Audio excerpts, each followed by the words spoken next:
자가랴에게 임한 성탄의 은혜. 우리 좌우 옆 사람 인사합시다. 사랑합니다.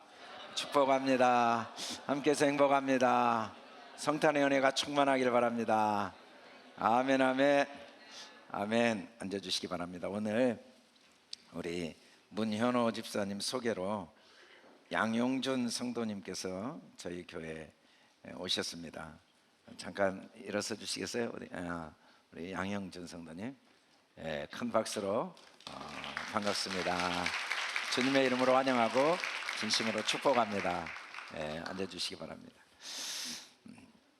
지난주에 우리는 마리아에게 임한 성탄, 마리아에게 하나님께서 아기 예수님의 탄생의 소식을 통하여 성탄의 감격과 기쁨을 부어주신 내용을 우리가 살폈습니다.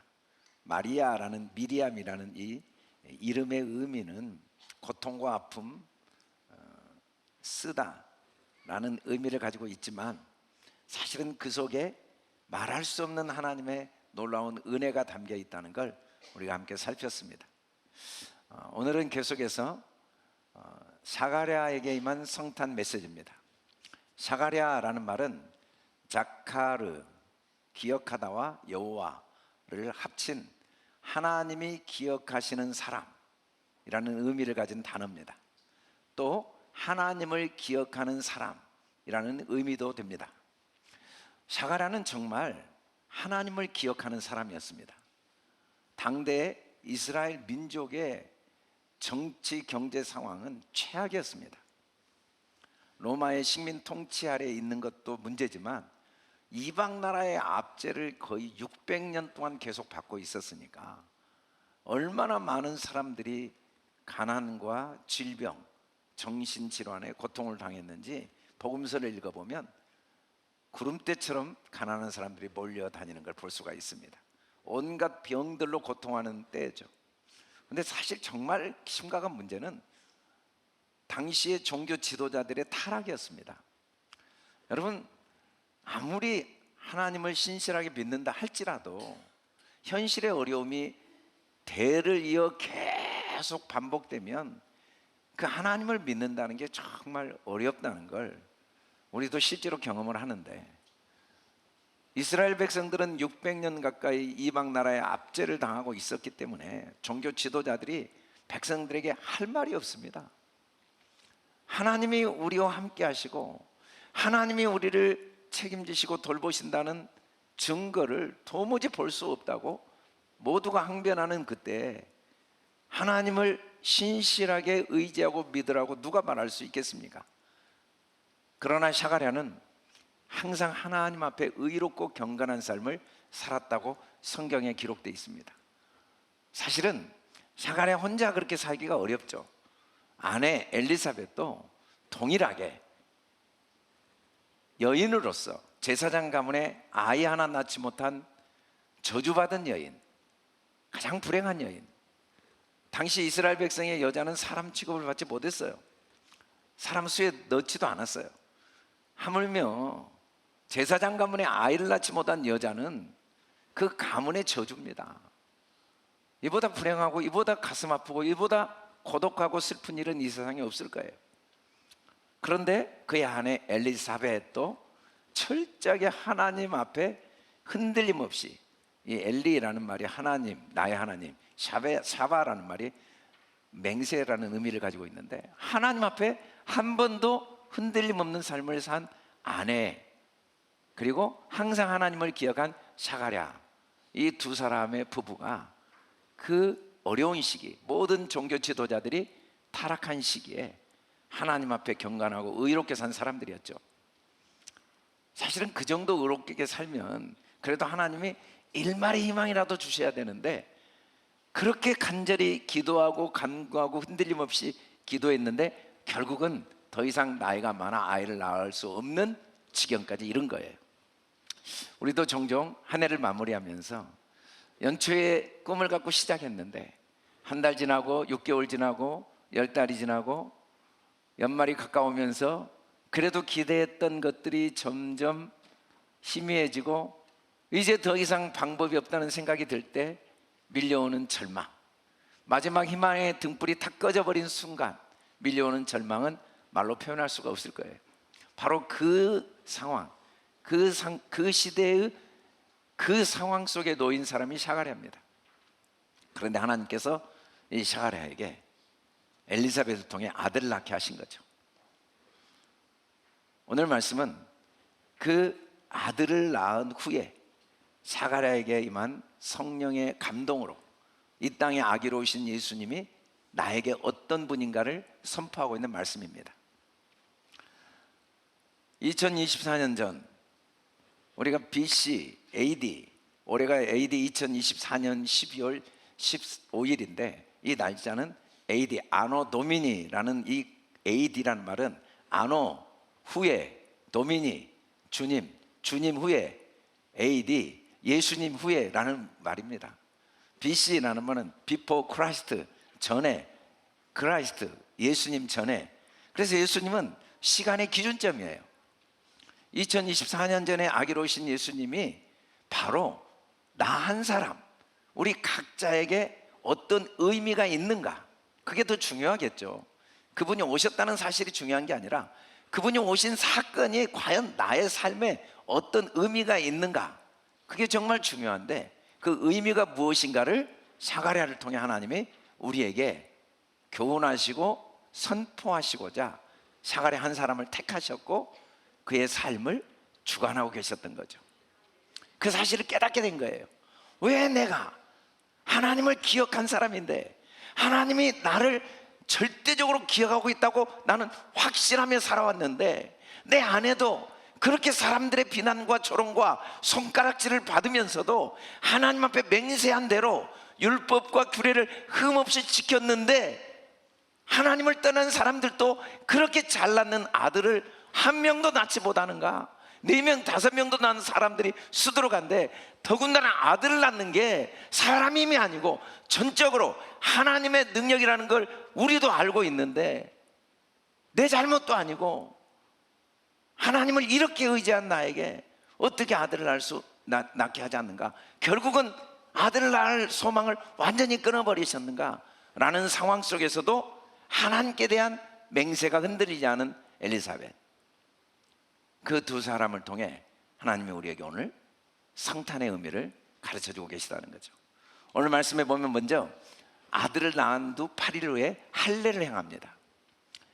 할례는 유대 백성들에게 하나님이 반드시 8일째 하나님의 백성임을 몸에 새기도록 하는 규례여서 가장 중요하고 절대적인 예식이죠. 이때는 모든 친족이 다 모이고 이때 이름을 짓습니다. 당연히 친족들이 와서 그렇게 신실한 샤가랴, 그렇게 자랑스러운 우리 가문의 샤가랴 가문, 모두가 희망의 불이 꺼졌다고 생각했지만 끝까지 하나님 앞에 의롭게 산 샤가랴에게 하나님이 기적을 행하셔서 이렇게 대를 이은 아들을 낳은 이 축복의 자리에 자랑스러운 샤가랴 이름, 샤가랴 2세로 짓는 걸 당연하게 생각했죠. 그런데 그 아이의 어머니 엘리사벳이 절대로 안 된대요. 요한이랍니다. 아니 지금 무슨 말입니까? 우리 가문에 무슨 요한이라는 이름이 있습니까? 말도 안 되죠. 앞뒤가 맞는 이야기를 해야죠. 당연히 샤가랴 2세지. 이렇게 자랑스러운 제사장, 모든 사람들이 존경하는 제사장 샤가랴 2세 끝까지 고집을 답이 안 나와요. 그런데 지금 문제는 뭐냐면 아버지는 벙어리거든요. 샤가랴가 기도하는 중에 하나님의 음성을 들어요. 내 아내가 아들을 낳을 것이다. 그러자 샤가랴가 내 아내는 이미 늙어버렸습니다. 어떻게 아들을 낳겠습니까? 라고 불시의 말을 한 순간 혀가 굳어서 10달 동안 지금 말을 못하고 있어요. 그리고 아들이 태어났는데도 말을 못하고 있어요. 할례를 행하는데도 말을 못하고 있어요. 그래서 이제 다툼을 하고 있을 때 안 되겠다. 아버지는 뭐라고 하는지 한번 물어보자 라고 몸짓을 하니까 샤가랴가 서판을 가져오라고 합니다. 그리고 그 이름을 요한, 히브리어로 요하난이라고 씁니다. 이상하게 여기죠. 아니 엘리사벳만 요한이라고 한 줄 알았는데 아버지 샤가랴, 어떤 아버지가 자기 아들을 자기 가문, 자기의 그 족보에도 없는 이름을 지키를 원하겠습니까? 저도 제가 처음 예수님을 믿었는데 우리 아버님 어머님이 정말 제 예수 믿는 걸 너무너무 반대를 많이 하셨어요. 목숨을 걸고 반대하셨어요. 내가 차라리 죽겠다고. 그러다가 이제 제가 목사가 되고 제가 장남인데 아들을 낳고 딸을 낳고 첫 딸 이름을 드보라라고 지었더니 우리 아버님이 못 외우겠다고 도라이바로 오는 게 낫겠다고 그러더라고요. 그걸 어떻게 족보에 올리냐고.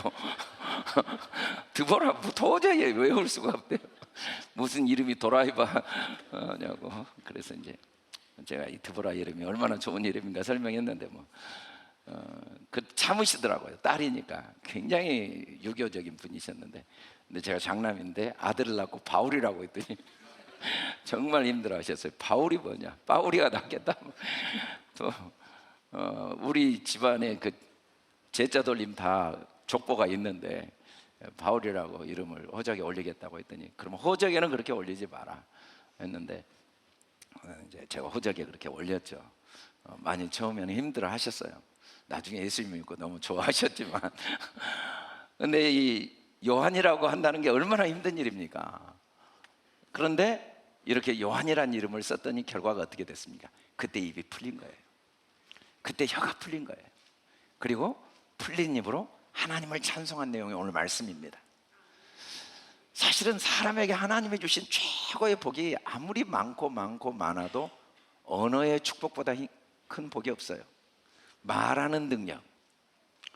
여러분 살면서 아픔이 많지만 보지 못하는 시각장애인들의 아픔 참 크죠. 가끔 여러 가지 이유 때문에 시력을 잃어갈 때 그 불편함과 아픔이 얼마나 큰지 이야기를 들으면 가슴이 아파요. 그런데 그보다 더 가슴 아픈 일이 말을 할 수 없는 고통이에요.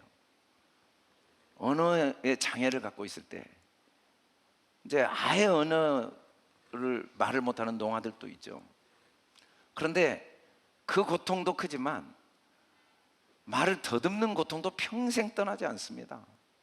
언어라는 게 그렇게 소중하고, 그리고 무엇보다 중요한 건 언어의 내용이 우리 삶을 결정해요.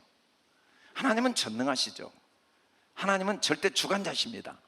그런데 그 전능한 능력, 자기의 절대 주권을 스스로 사용하시지 않고 우리가 입술에 고백한 대로 능력을 사용하시겠다고 스스로 우리 언어의 종이 되기로 본인이 선택하셨어요. 그래서 내 입술의 말로 내 인생이 묶이기도 하고, 내 입술의 말로 내 인생이 풀리기도 하고, 내 입술의 말로 죽기도 하고, 내 입술의 말로 살기도 한다고 그랬어요. 살고 죽는 게 우리의 말에 달려 있는데 우리는 올바른 말을 할 능력이 없습니다. 우리는 보이는 세상 속에서 허탄한 말, 무익한 말, 옳지 않는 말만 배워왔어요. 우리가 한 모든 말은 하나도 올바른 말이 없어요. 우리가 할 말은 어떤 경우에도 아멘, 그 하나가 올바른 말이거든요. 근데 그게 안 돼요. 아멘이 그렇게 안 돼요. 나이가 많은데 어떻게 내 아내가 아들을 낳을 수 있겠습니까? 라는 말이 자연스럽게 나와요. 하나님께서 이 사가랴에게 은혜를 베푸신 거예요. 언어가, 혀가 굳어버리는, 그것도 큰 은혜였어요. 그 불편함, 그 고통, 그 아픔이. 그리고 이제는 요한안이라고 서판에 쓰게 만든 거죠. 요한안이란 말이 하나님의 은혜, 하나님은 은혜를 베푸시는 분이다, 하나님의 은혜를 받은 자다 라는 의미가 요한안, 요한이란 이름이에요. 요드, 바브, 헤트, 눈. 이 말의 의미는 뭐냐면 알고 보면 하나님이 다 우리의 좁은 식견, 우리의 갇힌 시력 때문에 그 속에 하나님의 선하심, 그 속에 나를 향한 하나님의 은혜가 보이지 않지만 알고 보면 나를 향한 깊은 은혜, 정말 값비싼 은혜를 베풀시기 위한 손길이 있다는 사실을 성경은 계속 우리에게 가르치고 있습니다. 그렇게 하나님께 의롭고 경건한데 왜 내가 이런 고통을 겪어야 했는가? 알고 보니까 그 모든 고난의 시간, 마지막 희망의 불꽃이 딱 꺼져버리게 하신 그 고통의 깜깜한 암흑 속에도 말할 수 없는 하나님의 은혜가 담겨 있다는 사실을 사가랴가 깨닫고 고백한 거죠. 우리가 고백할 건 은혜 아닌 게 없다는 걸 머리로 깨닫고 마음으로 느끼고 입으로 고백하는 능력, 그보다 큰 축복이 없습니다. 정말 은혜를 깨닫게 되니까 이 늙은 나이에 내 한을 다 풀어주는 아들, 눈에 넣어도 아깝지 않는 아들, 이 아들을 향한 찬양이 아니라 이 아들을 통해 하나님이 보내실 아기 예수님을 찬양하는 고백을 하게 됩니다. 구체적으로 그가 하나님이 내게 깨닫게 하시는 은혜가 무엇인가를 고백하는데, 그 고백의 근거가 자기 감정, 자기 생각이 아니고 성령의 충만함으로 이 고백을 하게 된 거죠. 하나님은 해마다 오는 성탄이 아니라 아기 예수님의 탄생을 통해 머리로가 아니라 지식으로가 아니라 성령의 충만함을 받아서 우리도 사가랴와 같은 성탄에 임하신 하나님의 은혜, 성탄의 은혜를 깨달아 알고 입으로 고백하기를 원하십니다. 구체적으로 성령의 충만함을 받을 때 우리가 하는 고백이 무엇인지 같이 한번 읽어봅시다. 시작. 찬송하리로다 주 이스라엘의 하나님이여 그 백성을 돌보사 속량하시며. 그 백성을 돌보사 속량하시며. 돌본다라는 이 파카드라는 히브리어 그림 문자는 단순히 때마다 어떤 사건 상황을 도와주고 지켜준다는 의미가 아니라 우리의 삶은 태어나서 죽을 때까지 모든 삶 전체가 도움의 연속이라는 걸 의미하는 단어예요. 여러분, 어릴 때는 부모의 도움을 받습니다. 나이가 들어 이제 학교를 가면 선생님들의 도움을 받고, 사회 나가면 친구들, 동료들의 도움을 받고, 그리고 시간이 지나면 이제 다양한 국가, 여러 나라들의 도움을 받고, 끊임없이 우리는 도움을 받으며 살아왔고 앞으로도 도움을 받고 살아갈 수밖에 없습니다. 우리는 다양한 도움을 받지만 특별히 가까운 사람들을 통해 많은 도움을 받습니다.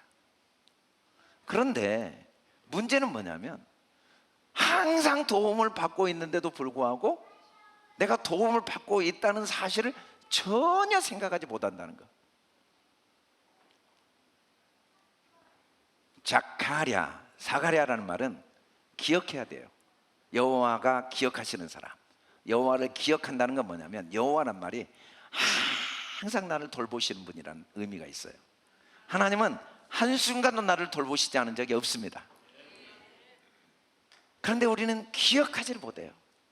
하나님이 돌봐오셨다는 사실이 기억이 안 돼요.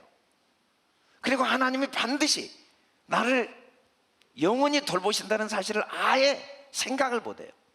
이스라엘 백성들이 야곱과 함께 75명이 애굽으로 갈 때 하나님이 돌보셔서 고센 땅에 그 애굽 사람들의 비난과 조롱, 멸시를 받지 않도록, 왜냐하면 애굽 사람들은 농경 문화였기 때문에 이 목축, 유목민을 아주 멸시하고 그 냄새를 싫어했거든요. 그들에게 멸시받지 않도록 고센 땅이라는 곳에 따로 거주할 수 있게 하셨고, 그곳에서 무려 200만 명의 많은 민족이 번성하게 도와주셨고, 그리고 바로왕, 요셉을 모른 바로왕이 그 후손들을 멸절시키기 위해 아들을 낳으면 다 죽이라고 할 때도 하나님이 산파들을 감동시켜 도와주셨고, 더 이상 이 땅에 살 수가 없게 되었을 때 10가지 재앙을 통해 하나님의 애굽에서 건져내셨고, 바로왕이 그 애굽 군대가 이스라엘 민족을 몰살시키려고 달려올 때 앞에 홍해 바다에서 꼼짝없이 죽게 되었을 때 홍해를 갈라 도와주셨는데 40년 내내 하나님을 불평합니다. 기억하지를 못해요. 또 의심하고 또 불평하고 또 불평하고 또 불평하고. 알고 보면 하나님이 한 번도 우리를 돌봐주시지 않은 적이 없고, 앞으로도 반드시 돌봐주십니다. 그런데 문제는 기억의 문제죠. 기억의 문제. 그래서 모세는 이스라엘 백성들에게 가나안 땅에 들어가기 전에 반드시 기억하도록 신명기, 마음에 새겨야 될 것을 이렇게 이야기해요. 같이 한번 읽어봅시다. 시작. 내 하나님 여호와께서 돌보아 주시는 땅이라. 연초부터 연말까지 내 하나님 여호와의 눈이 항상 그 위에 있느니라. 아멘. 한 해가 저물어 가는데 너무 낙심이 되는 사람도 있을 겁니다. 오랫동안 기도했는데 여전히 병이 치료되지 않습니다. 새롭게 꿈을 갖고 한 해를 시작하고 올해는 정말 이 어려운 경제 문제를 해결하려고 기도하고 몸부림쳤는데 오히려 더 어려워진 사람도 있을 겁니다. 아니, 그래도 가능성의 끈이라도 붙잡고 있었는데 그 끈마저 끊어져 버려서 나도 모르겠다, 자포자기, 낙심이 되는 사람들도 있을 겁니다. 그러나 아기로 오신 예수님을 통해 하나님은 우리에게 말씀하십니다. 내가 지금까지 너를 돌보았고 지금도 내가 너를 돌보고 있고 앞으로도 나는 반드시 너를 돌보는 사람이다. 다만 우리는 내가 살아온 적이 없는데도 내가 살아왔다는 착각 때문에 하나님의 돌보심을 전혀 기억하지 못하죠. 앞으로도 하나님이 반드시 돌보실 것이라는 믿음을 전혀 갖지 못하죠. 우리의 문제는 기억의 문제예요. 사람은 내가 기억한 대로 삶을 경험합니다. 그 사람이라는 한 인격이 의미가 없어요. 그 사람을 내가 참 좋은 사람으로 기억했다면 그 사람과의 만남은 내 삶에 큰 위로와 힘이 되고 축복의 선물이 되겠죠. 그러나 그 사람에 대한 기억이 부정적이라면 그 사람과의 만남은 나의 삶의 아픔과 고통이고 여전히 가슴을 미어지게 하는 고통의 만남이 되겠죠. 무엇을 기억하느냐가 내 삶을 결정해요. 뿐만 아니라 누가 나를 어떻게 기억하느냐가 내 삶을 결정합니다. 사람들은 나를 잊어버리면 나는 외롭고 고독한 사람이 됩니다. 사람들이 나를 기억해 줄 때 나의 삶은 이 험악한 광야 같은 세상에서 때마다 용기와 힘을 얻고 삶의 행복을 누리며 살아갈 수가 있겠죠. 그래서 우리는 잊혀지기를 원치 않습니다. 기억되기를 원하지만 그럼에도 불구하고 기억의 내용이 중요한 거죠. 우리는 하나님의 돌보심을 기억하지 못해요. 우리의 그 죄악된 본성은 한 번도 돌보시지 않은 적이 없어도 언제 돌봤냐고 이스라엘 백성들이 말한 그 죄악의 뿌리가 우리도 동일하게 망령된 이 조상의 행실이 우리에게도 너무 뿌리가 깊어요. 특별히 우리는 가까이 있는 사람들의 도움을 너무 많이 받아도 도움을 돌봄받은 것을 전혀 기억하지 못해요. 우리가 자주 요즘은 너무 많은 가정이 이혼한다는 소식을 듣는데 요즘은 또 황혼 이혼 이야기도 많이 나와요. 어떤 분의 황혼 이야기 나오면서 정말 이혼을 결심할 수밖에 없었던 이유 중에 하나가 닭다리 때문이라고 이야기하더라고요. 그날도 통닭을 시켜서 닭다리 하나 먹으려고 하다가 잠깐 일이 있어 부엌에 갔다 왔더니 그 사이에 닭다리 2개를 다 먹어버린 거예요. 그때 마음 딱 속에 결심했대요. 이혼하기로. 그리고 나중에 남편이 그 이야기를 듣고 아니 아무리 그래도 닭다리 하나 때문에 이혼을 결심할 수 있냐, 내가 잘못했다, 미안하다, 아무리 해도 됐다고, 소용없다. 알고 보니까 닭다리 하나 때문이 아니에요. 계속 결혼 초부터 기억하고 있었던 거예요. 맨날 혼자 닭다리 먹는다, 맨날 혼자 닭다리 먹는다, 맨날 자기 입에만 들어간다, 또 자기 입에, 또 자기 입에. 물론 맨날 닭다리 먹었지만 도와준 것도 많이 있어요. 그런데 그걸 기억 안 해요. 도와준 게 망가지지만 기억하지 않아요. 그리고 닭다리 빼앗아 먹는 건 또 기억하고 또 기억하고 또 기억하고 또 기억하고. 그래서 모든 부부들이 진짜 원수가 집안에 있단 말을 많이 하고 남편이 그렇게 사랑스럽지가 않고 아내가 그렇게 고맙지가 않고 가까이 있는 사람이 너무 불편한 이유가 그렇게 만 가지 도움을 받아도 기억은 안 하고 한두 가지 상처받은 걸 계속 기억해서 그래요. 기억의 문제예요. 기억의 문제. 우리는 부부로 살면은 너무너무 많은 도움을 받을 수밖에 없어요. 그래도 밖에 나가 일하면서 월급도 갖다 줬고, 어려울 때 힘 무거운 건 자기가 들어줬고, 남편이 다 들어줬고, 못 하나도 남편이 박아줬고, 하나도 기억 안 해요. 닭다리 먹은 것만 계속 기억하는 거예요. 닭다리. 우리는 지금 내가 갖고 있는 문제만 기억해요. 나를 돌봐주신 하나님을 기억하지 않아요. 이스라엘 백성들이 지금 광야의 문제만 기억해요. 그 고센 땅에 있게 하신 하나님 기억하지 않아요. 10가지 재앙을 통해 건져주신 하나님을 기억하지 않아요. 하나님은 우리를 돌보시는 분이십니다. 그런데 하나님이 돌보시는 그 돌보심이 속량을 하신다고 그랬어요. 속량. 이 페두트라는 말은 책임지신다는 의미가 있어요. 원래 이 단어의 사전적 의미는 노예가 있는데 자기 스스로 도저히 노예의 신분에서 해방이 불가능해요. 그런데 어떤 돈 많은 사람이 그 노예의 값을 대신 지불해주고, 내가 돈을 다 지불했으니까 너는 이제 마음대로 자유롭게 살아라 라고 해주는 의미를 속량이라는 단어가 가지고 있는 의미예요. 내가 돈 값을 지불했으면 내 노예로 살아라 라고 해야 되는데, 값은 내가 지불했고 너는 자유해라. 이게 속량이에요. 아니, 당연히 노예의 신분에 있는 내 노예값을 내가 지불해야 내가 자유인이 되죠. 그런데 내가 지불하지 못했으니까, 대신 지불해 줬으니까 지불한 사람이 노예가 돼야 되는데, 지불한 사람이 돈만 지불하고 너는 자유해라. 이게 속량이거든요. 당연히 내가 죄를 지었으니까 내가 저주를 받아야죠.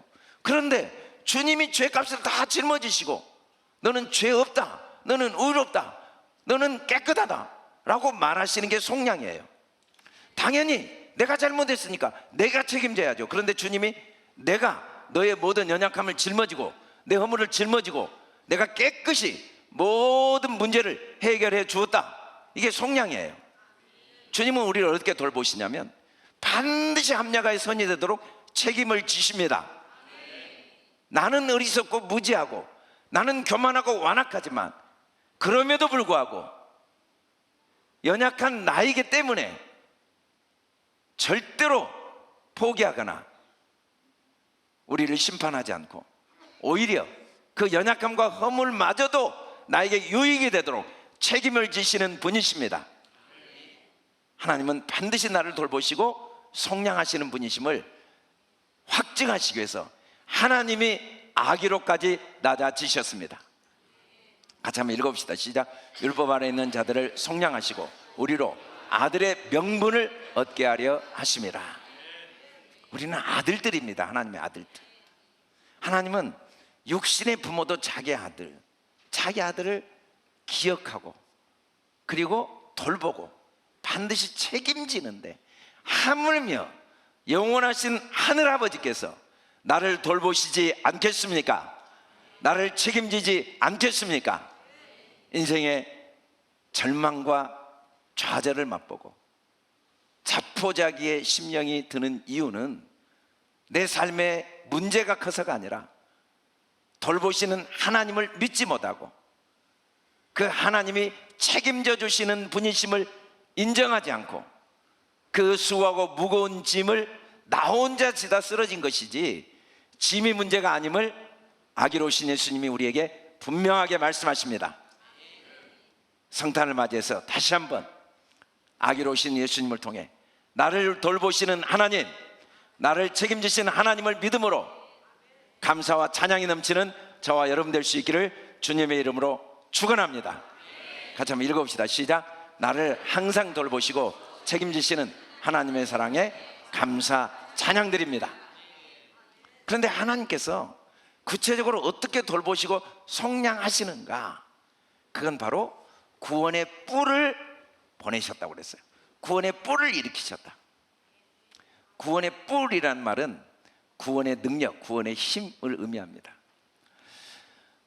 구체적으로 하나님이 우리를 돌보신다는 건 우리에게는 끝없는 원수와 미워하는 자가 항상 우리를 증오하고 저주하고 도둑질하고 죽이고 멸망시키려는 일을 쉬지 않고 그 손으로 우리를 붙잡고 있다는 거죠.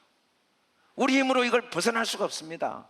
여러분, 세상을 살면서 누가 원망과 불평, 후회와 낙심, 불안과 두려움, 다툼과 오해, 갈등,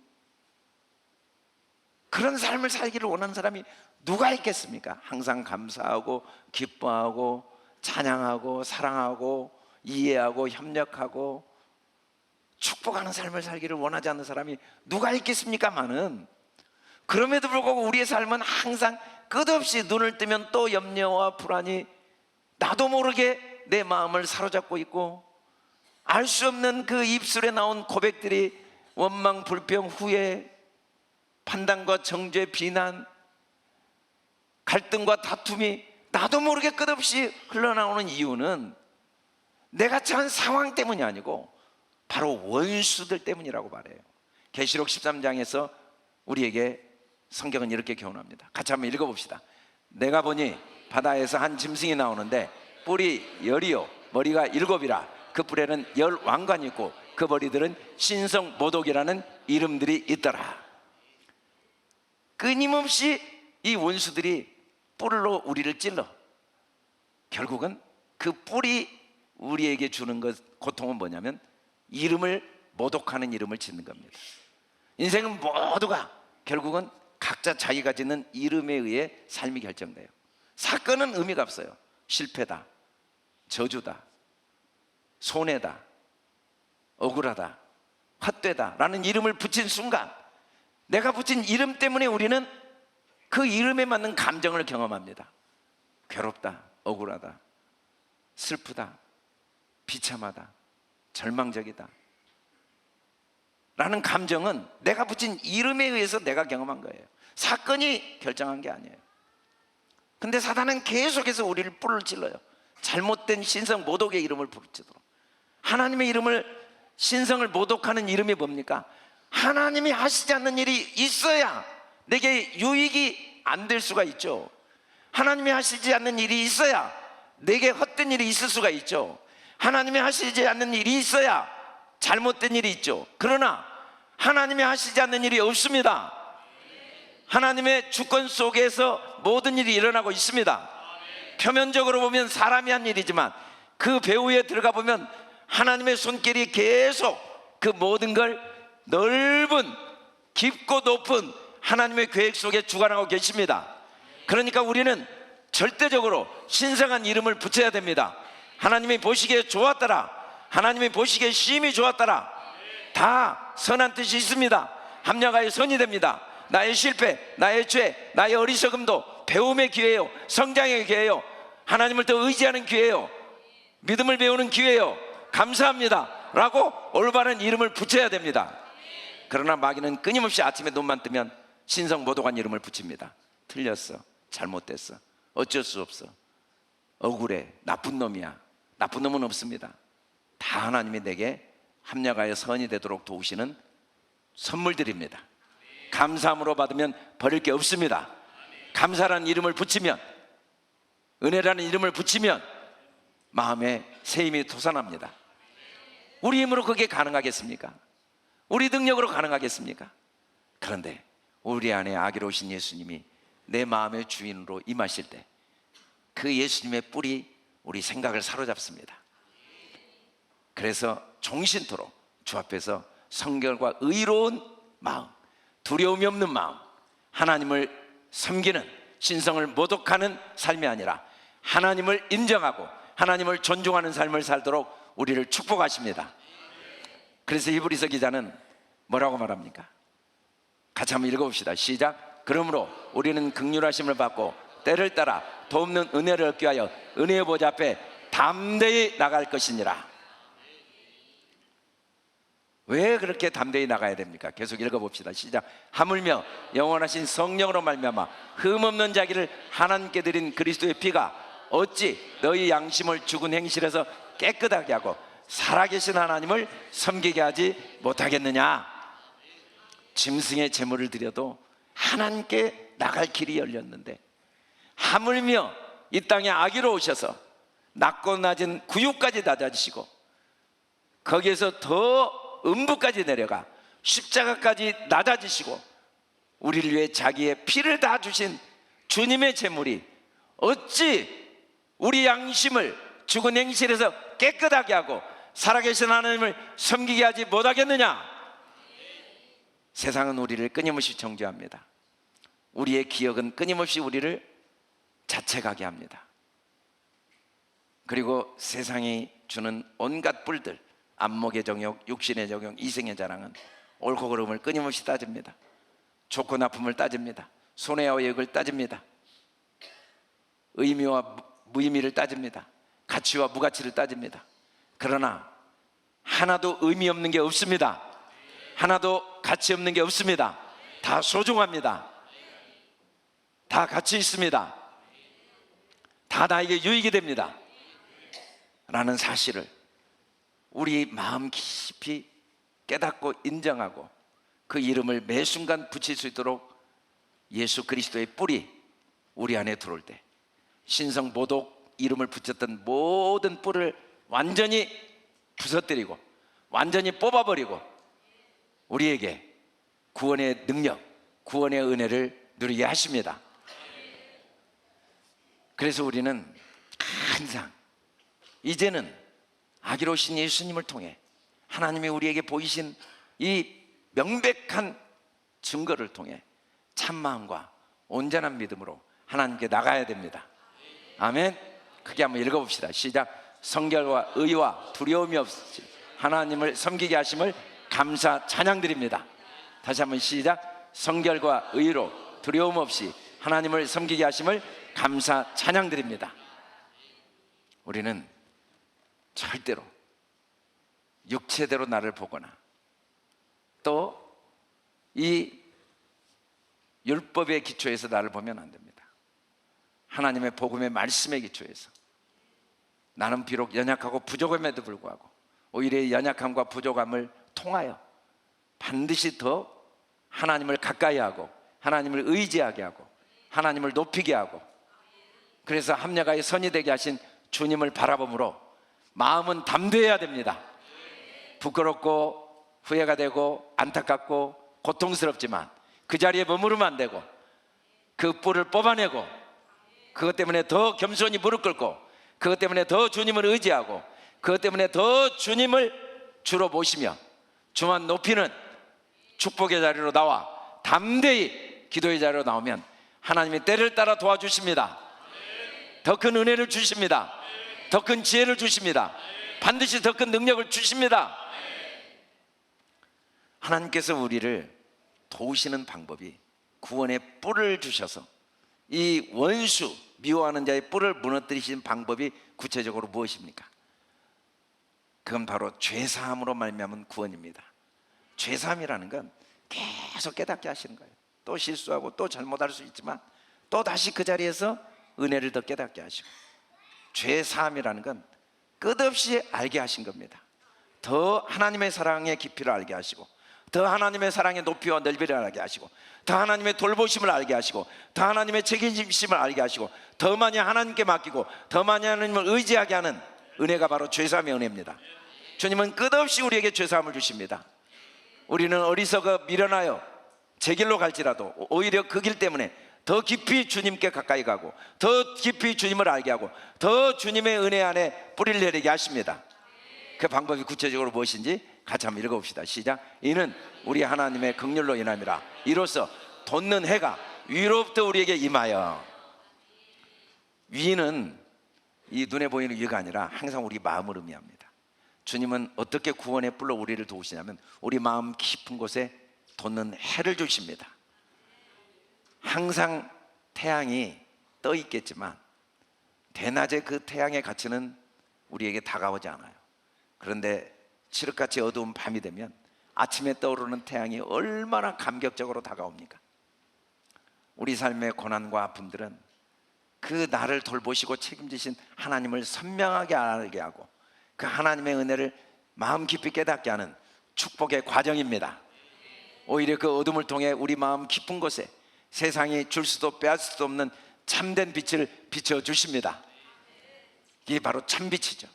여러분, 하나님께서 우리를 도우시는 방법 중에 이 어두운 세상을 살아갈 수 있는 만 가지 빛을 주셨어요.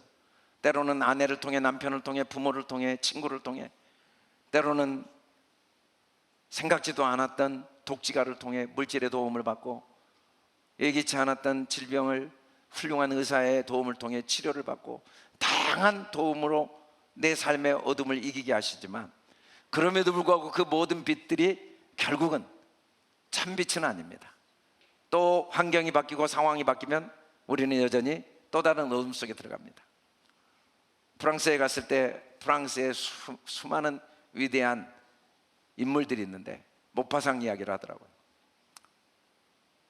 단편 문학가로 최고의 경지에 올라 그 많은 명예와 부와 권력을 얻었지만 43세에 자살했던 모파상의 이야기를 소개하더라고요, 선교사님이. 신학교 다녔던 분이에요. 그런데 고난과 시련이 오자 하나님이 어디 있냐고 하나님을 버리고 세상으로 가서 문학을 공부해서 자기가 원하는 대로 자기 능력으로 성공을 해서 남들이 다 부러워하는 요트 생활을 하면서 향락과 쾌락을 누리고 원하는 걸 다 했는데, 그 묘비에 그가 매 순간 요트를 타고 바다를 다니면서 온갖 쾌락을 즐기면서 했던 고백을 묘비에 써놨다고 그래요. 그가 삶의 그 신학교를 떠나고 자기가 원하는 모든 걸 다 얻었을 때 그가 한 매 순간의 고백, 저녁이 되면 그렇게 남들이 부러워하는 살면서 했던 고백이 뭐냐면, 나는 세상의 모든 것을 얻었는데 아무것도 얻은 것이 없다. 항상 그 말할 수 없는 공허, 알 수 없는 공허, 불안, 두려움이 떠나지 않는 거예요. 돈도 얻어보고 명예도 얻어보고 권력도 얻어보고 다 이루었는데 그럼에도 불구하고 끝없이 밀려오는 어둠을 이겨낼 수가 없는 거예요. 불안을 이겨낼 수가 없는 거예요. 수많은 빛이 있었지만 그건 참빛이 아닙니다. 나를 위해 이 땅에 아기로 오신 주님, 나를 언제나 돌보신 주님, 나의 문제를 반드시 책임지신 주님, 그 주님을 믿는 믿음, 그 구원의 뿔, 모든 하나님을 대적하는 신성 모독의 이름들이 그리스도께 복종되어지는 은혜, 그 은혜가 참된 빛입니다. 아멘이 참된 빛입니다. 이 빛이 임할 때 우리는 공의로운 해가 떠올라 치료하는 강선이 비춰진다고 그랬어요. 하나님은 각 사람을 그 상황에 맞게, 그 수준에 맞게, 그 사건에 맞게 때마다 빛을 비춰주십니다. 반드시 빛을 비춰주십니다. 반드시 떠오르는 해가 어김없이, 아무리 밤이 깊어도 어김없이 오늘의 해가 떠오르듯이 때마다 반드시 하나님은 공의로운 해가 떠오르게 하십니다. 반드시 우리를 도우십니다. 다시 희망과 용기를 갖게 하십니다. 내 속에 잠자는 거인을 깨워주십니다. 신기하게 새로운 도전 정신을 주시고 내가 생각지도 못했던 지혜도 주십니다. 전혀 보이지 않았던 길을 보게 하십니다. 상상도 못했던 방법들이 떠오르게 하십니다. 반드시 도와주십니다. 그러므로 우리는 항상 평안할 수가 있는 거죠. 우리가 어둠이 없는 게 아니에요. 죽음의 그림자가 나를 덮고 있지 않는 건 아니에요. 그런데도 불구하고 우리가 평강의 길을 갈 수 있는 건 떠오르는 태양이 오르라는 이 태양, 쉐메라는 이 태양은 눈에 보이는 태양이 아니고 내 마음에서 하나님의 돌보심, 하나님의 책임지심을 깨닫게 하는 빛입니다. 진리의 빛이 마음에 비춰지면 우리는 마음이 평안합니다. 겉으로 보면 질서가 없는 것 같지만 멀리서 보면 그 안에 완벽한 오묘한 질서가 있는 게 모자이크죠. 마찬가지입니다. 겉으로 보면 무질서한 것 같지만 하나님의 깊은 세계 속에 그 모든 걸 주관하고 계시고 가장 완전하고 가장 조화롭고 가장 질서 정연하게 하나님은 우리 길을 인도하십니다. 내가 가는 길이 사망의 음침한 골짜기를 갈 때도 있습니다. 내가 가는 길이 광야길일 때도 있습니다. 내가 가는 길이 돌아가는 길일 때도 있습니다. 고수가 볼 때, 그 하수가 볼 때 그 바둑돌이 의미 없는 돌인 것 같지만 고수가 볼 때 그 돌이 반드시 요긴한 돌인 것처럼 내가 가는 돌아가는 길이 무의미한 길이고 내가 손해보는 길이고 내가 가는 사망의 음침한 길이 내가 죽는 길인 것 같지만 반드시 하나님이 나에게 최고의 길을 걷게 하신 것은 변할 수 없는 진리입니다. 그래서 어둠 속에 있지만 마음에 평강을 누릴 수가 있습니다. 나는 세상의 빛이니 나를 따르는 자는 어둠에 다니지 아니하고 생명의 빛을 얻으리라. 어둠 속에 있으면서도 그 마음에는 빛이 임해 있습니다. 하나님이 이 모든 것을 주관하고 계신다. 내가 애굽으로 내려가는 길에도 하나님의 선한 뜻이 있다. 내가 가는 이 홍해길에도 하나님의 선한 뜻이 있다. 내가 가는 사망의 음침한 길에도 하나님의 선한 뜻이 있다 라는 믿음을 가질 때 어둠 속에서도 마음에 빛을 간직하고 희망과 용기를 갖고 걸어갈 수가 있습니다. 주님이 우리에게 주시는 평안은 세상의 평안이 아닙니다. 환경과 상황에 의해서 주어지는 평안이 아닙니다. 어떤 경우에도 나를 책임지신 주님, 나를 돌보시는 주님, 아기로 오시면서 하나님은 나를 돌보시고 책임지신 분을 확증하셨습니다. 이 성탄의 계절이 단순히 하나의 절기가 아니라 2024년 아기로 오신 예수님의 사건이 하나님이 나를 돌보신다는 사실을 확증해 주시는 사건, 나의 모든 무거운 짐, 멍에, 나의 어려움, 나의 물질 문제, 건강 문제, 가정 문제, 자녀 문제, 내 내면 문제를 책임지신다는 확실한 사실을 믿음으로 우리 마음이 평안하여지고 우리 영혼이 주님을 감사 찬양하는 성탄이 되기를 주님의 이름으로 축원합니다. 우리 크게 읽어봅시다. 시작. 마음에 진리의 빛을 비추어 가장 좋은 길로 인도하시는 하나님 인도하심을 감사 찬양합니다. 다시 한번 시작. 마음에 진리의 빛을 비추어 가장 좋은 길로 인도하심을 감사 찬양 드립니다. 아멘, 아멘, 아멘. 기억하시는 하나님, 우리도 하나님을 기억하고 돌보시는 하나님을 기억하고 책임지시는 하나님을 기억하고 온 마음으로 성령 충만하여 감사 찬양하는 성탄이 되기를 주님의 이름으로 축복합니다. 우리 다 같이 일어나 선포합시다. 할렐루야.